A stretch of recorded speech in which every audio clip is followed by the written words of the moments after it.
fund balance was $139,000 in the hole. Since that time, this fund balance has continued to grow, And I tell you what, I think our board, and we feel very good about that we've been able to grow that fund balance, A, in a time when there has been declining enrollment, B, in a time when there's been no increase in funding from the state, and C, we haven't lost opportunities for our kids. Okay? All of those three factors, and we're still being able to grow that. Now, you see here on June 30th of 2010, we're projected to be at 507. You might say, well, geez, June 30th is over already. Why is this projected? The auditors are in doing their work this week, actually. Okay? And so until the auditors are done with their final numbers and going through everything, this is projected. Now, I can tell you that we believe that this number is going to be higher. And we think it's going to be significantly higher after the auditors are done with their work. Why? Two things. One is there are a number of expenses that have come in under budget. One of the major ones is special education transportation. That one is coming in significantly lower than what we budgeted. Another one is revenues. Just one example of revenues is Title I. Title I at the spring of the year, any money that hasn't been used from districts gets reallocated. Right? And we're able to, we get a certain percentage of that. Okay? So there's more revenue out there that we didn't know was coming. There's a whole host of those that go into that. So we think that number is going to be significantly higher. If that number is significantly higher, obviously this one becomes a little bit higher and changes all of them going on. One thing to remember is that Diane particularly is working in any one time is working in 3 fiscal years. Right? Working in, they're still trying to wrap up 9-10. Obviously, we're in the current 10-11. We're planning for 11-12. Okay?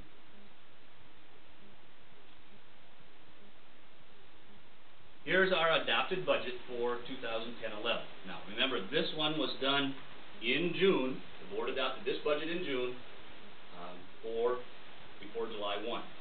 Now, all of these numbers, I can tell you, they've changed. They've changed a lot. There are a number of things that happened in July and August that are not reflected on here. We ended up in August learning about some jobs money, which is one-time money from the federal government. Okay? That's not reflected on here. A lot more expenses. We had a number of administrative changes. We had a number of staffing changes that happened in July and August. Okay? But here are the different funds. The general fund is the one that we've been talking about a whole lot. Food service fund, which is obviously food service and books and everything are in there. Community service fund, ECFE, community ed, early childhood, all of those things. Debt redemption is our building, secondary school building, and that's the bond that we're paying off on that one. And then there's a small little trust fund. Okay. Once the auditors are done with their work, and they come and they present their findings and their numbers to the board, and the board will adopt or revise this budget. And we always do a budget revision. Where do you want to see your fund balance at? Okay. We're looking at it increasing, but where do you want to see it sitting to where it's comfortable for you, okay. Our district? Good question. We would like to be able to have our fund balance between 1 and 1.5 million. Now, where does that come from? It comes from, the auditors will tell us, I know they'll tell us this week, that best practices that you should have between 2 and 3 months worth of expenses on hand as your fund balance. That's what they'll tell us is financial good practice. Between any given month, our expenditures are between $400,000 and $500,000 a month. So basically, right now we have maybe 1 month's worth of expenses. Okay? Now, having said that, we also know that we can't get there in one fell swoop. Right? That's a goal that we're trying to get to. When you start talking about referendums and levies, one could say, well, why don't you ask for more so you can get to that fund balance? well, we need to find numbers that are palatable, okay, and work towards that. So that's our goal. This is a slide from a year ago, and last year we voted on this, okay, and we were very upfront with people, I believe, in saying that if it doesn't pass, that we would come back, and here we are, and we said that this number would be $450 for a total of $1,400. Our board passed a resolution to go for $1,370, which is $420 for 5 years. Okay, a couple of things. Why $1,370? Why not $1,400? Well, I think there's a couple reasons for that. One is that the reductions that have been made over the last couple of years are working. They're sustainable reductions that is allowing, we don't have to go for as much. Second question that we're getting is why 5 years? Last year we went for 10 years. And I think the reason for that is, there's two reasons for that. One is, we had feedback from our communities, from people saying 10 years is too long. I think our board listened to our communities and said 5. They told us, if you go for 5, we probably support it. Not 10. 10's too long.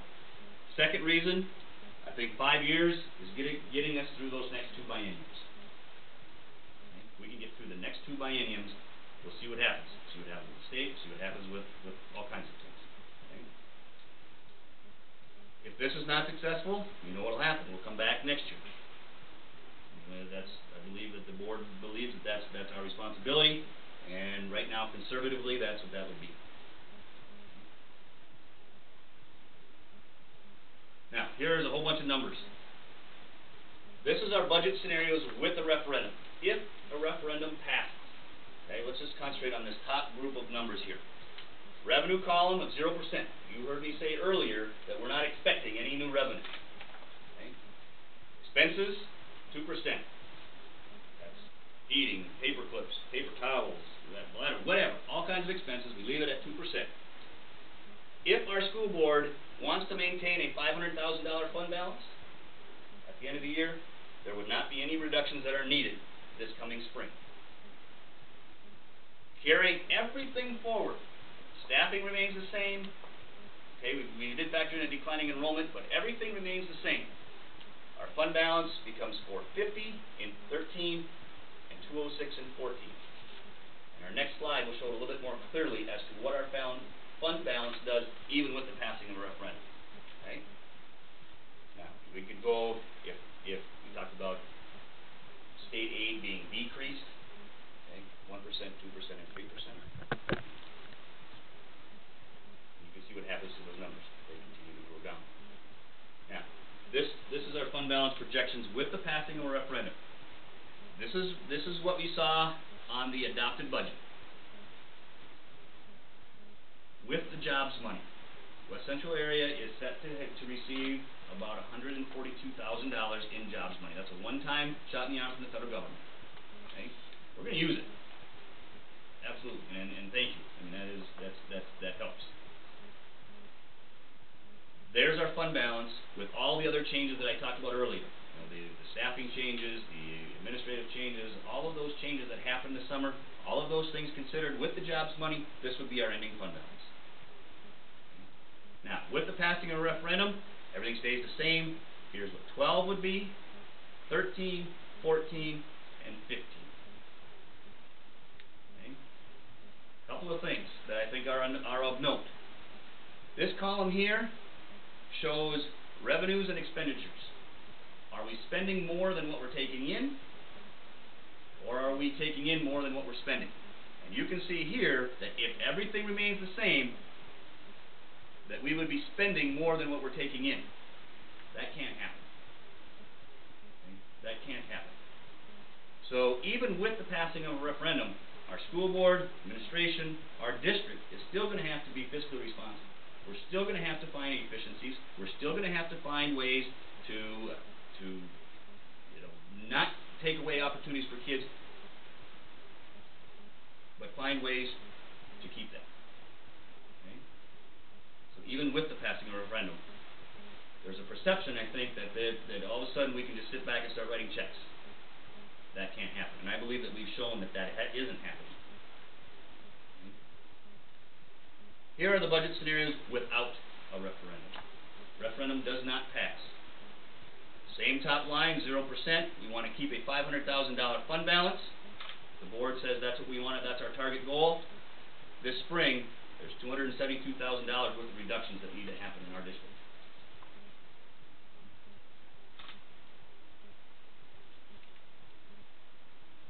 That one, I'll be honest with you folks, kind of makes my stomach turn a little bit. I'm not sure where that comes from. Carrying everything forward again, there's our fund balance in 13, there's our fund balance in 14. Why does it go from 397 to 1.4? It's because our current 950 referendum expires. There's no referendum money going from here to here. It expires next year. Mm-hmm. We have one more year, a year from now. I mean, in the fall of 2011 would be the last opportunity that we would have to pass a referendum without the referendum money going away. Okay, without there be a gap in that funding. Like we had 5 years ago.